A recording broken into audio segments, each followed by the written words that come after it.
So we are going to visit Paul from Brook Farms, and I wanted to visit Paul because he's a pretty cool farmer. I saw him at the farmer's market probably for about 8 years now, and he has this stall where he's got a fairly small stall, but the vegetables were like really good quality, kind of just super low key but sturdy kind of veggies.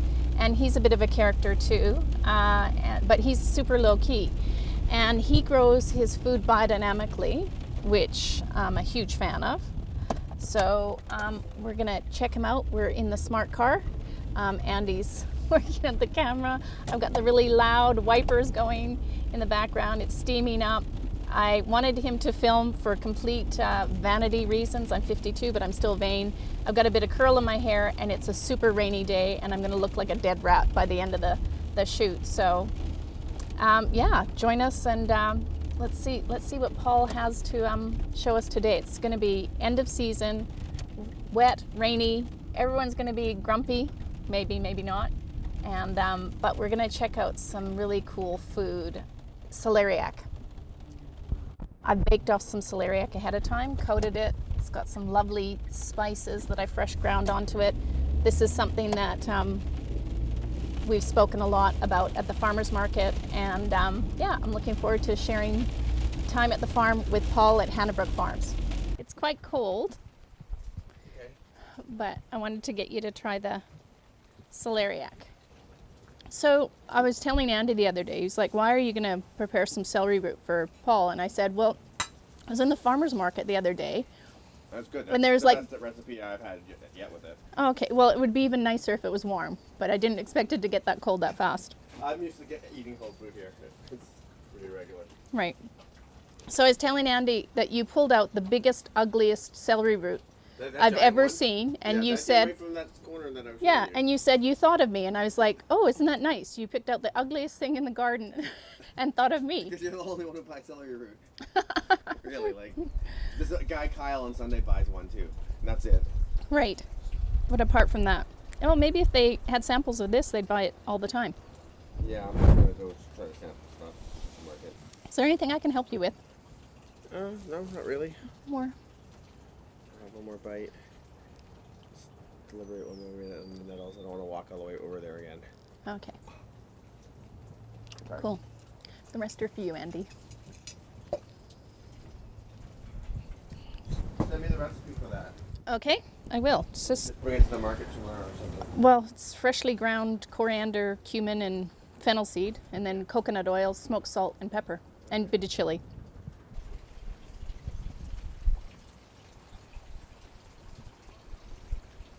Wow. Yeah. Wow, what is that? Spilanthes? Spilanthes. Like my tongue's all going numb. That's weird, huh? So is it like poisonous? Are we No. gonna? Okay. No, it's not. What the heck is? It's good. Whoa! Did you try that, Andy? That's like so incredibly powerful. Nothing can touch on it. For such a tiny little thing, huh? Yeah. Like I go those for the botanist restaurant. They put them in cocktails. I was just gonna can't say. imagine spending like $24 for a cocktail and like drooling because it makes you drool, right? It's like it's having a poisonous reaction in my mouth. And it's not. It's not Bizarre. poisonous. No, I believe you, but do you know what I mean? Like everything's tingling. Yeah. It's like my tongue's exploding. Oh, well, good thing we came over here. I forgot my time. Oh.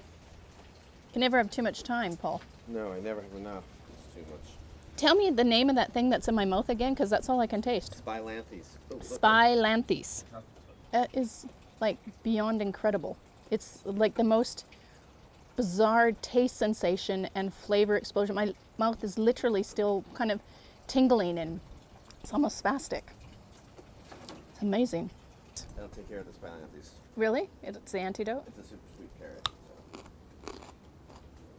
So. Oh my goodness.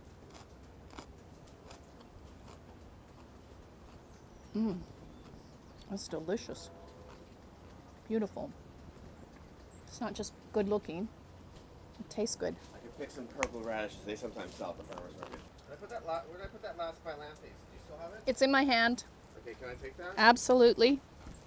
This old woman at the farmer's market asked me to bring them because she needs them for her cough. Oh, really? That's when I said. They've got to have some kind of super medicinal power to them. So, I said, if I remember, I'll do it, and somehow I just remembered now. So. I'm definitely checking that one out. That's like the most incredible kind of sensation in my mouth I've ever had. And I've had a few. Go get some radishes too. Okay. Look at that soil. That is dark and rich and stacked full of nutrients. And these beautiful, beautiful turnips. Coming up. So glad I put the gumboots on. Look at these babies. Aren't they gorgeous?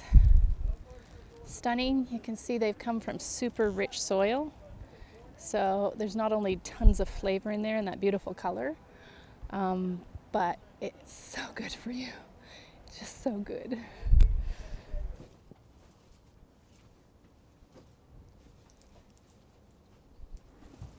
So how did you get started doing this? By chance. I had a place out in Maple Ridge.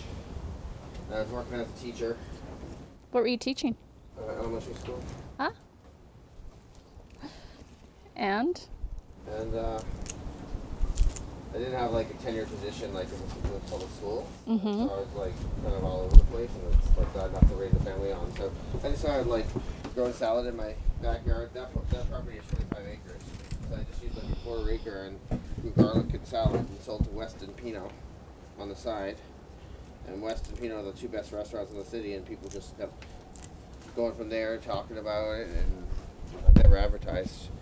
And then it just kept building. Kept building, yeah. How long ago was that? 15 years ago. Yeah, and I'm not from a farming family. All my family is academics.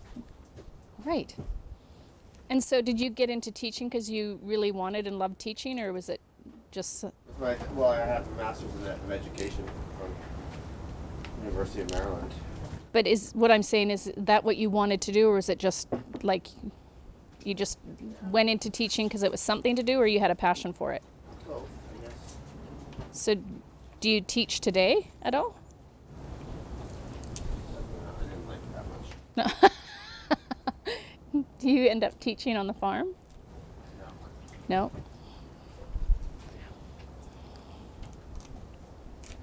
I have very little patience for people that come try to work on the farm and don't know what they're doing. Right.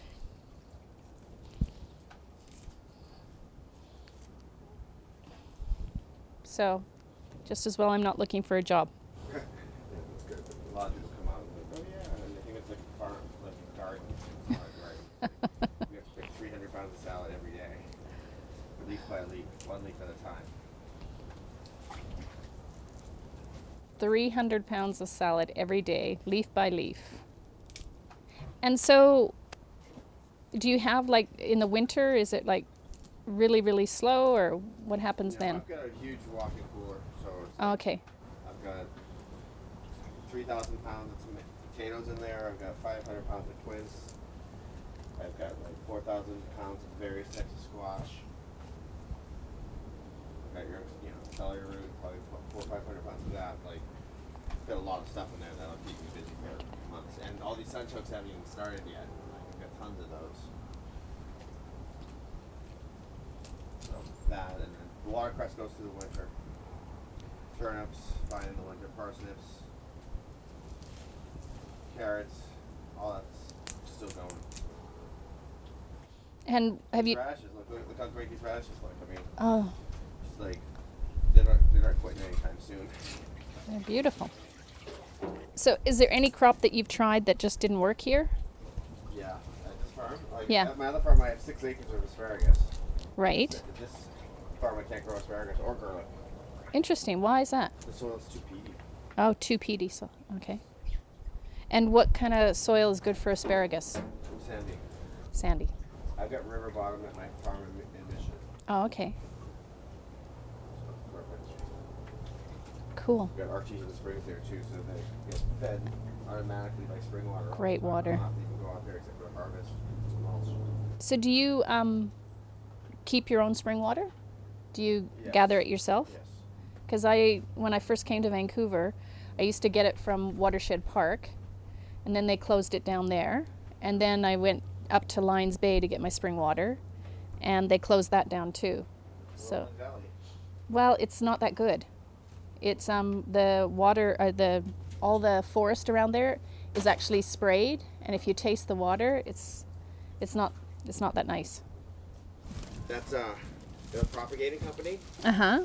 And they grow all of my plants, like my seeds. Right. But they have like germination chambers that are like miles long, and I get all my plants in those little plastic trays. Ah. Except for like things like peas and like, I mean, a lot of like really tiny seeds, because like lettuce seeds are really, really, really tiny, for example. Yeah. You have to put one of those seeds in every single cell. It takes you like an hour, and they're like always stuck to your fingers. And I'll plant like 600 of those trays, right? So that's like 600 hours of putting. They have a machine that just puts one seed in like automatically, right? And then it's in the perfect temperature, in the perfect room, perfect humidity, perfect soil mix for that seed. And then I got my plants perfectly like this, and I can just take them out of those trays and plant them in the ground really fast. Right. Way faster.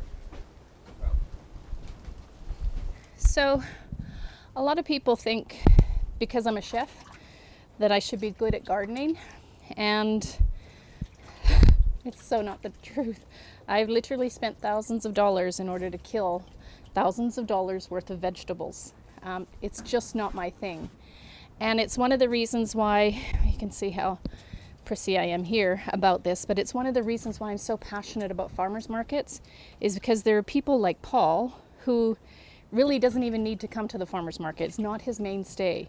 It's a very small concern. He doesn't make the money worth his while to actually come out and do it. His mainstay's for restaurants. But he brings food that's grown organically, with integrity, and he brings it to the farmer's market every week. And he shows up and he sells his goods. And he's so like laid back and casual about it. But there's a shit ton of work that goes into farming. It's dirty work. It's raining today here in Vancouver. It's, in the fall season. It's muddy. There's nothing glamorous about this. There's the payoff, sure. Some farmers make a good deal. Other farmers struggle at it. But by and large, particularly the ones who do it on this level with this kind of integrity and quality, they're not doing it for the money. It is a life for them. They've built a life around it. And in my opinion, for people like me who are what I would say horticulturally challenged, to be politically incorrect, horticulturally retarded, they're a savior. The farmers literally are my heroes. I am so grateful that they withstand all the weather, and particularly the farmers who farm without chemicals, because they take a lot more chances than those who actually farm with chemicals. They're my heroes because they not only grow food with integrity that tastes amazing, it feels great in my body, but they're also farming in a way that's way more sustainable for the planet. It's actually regenerative. It's the way we need to go. We know the science is there now to say that this is not just a pie in the sky conjecture kind of thing, that maybe this will be good for the planet or not. It's absolutely essential for the planet. So to Paul from Brook Farms, you're one of my food heroes, and I'm so incredibly grateful for what you do.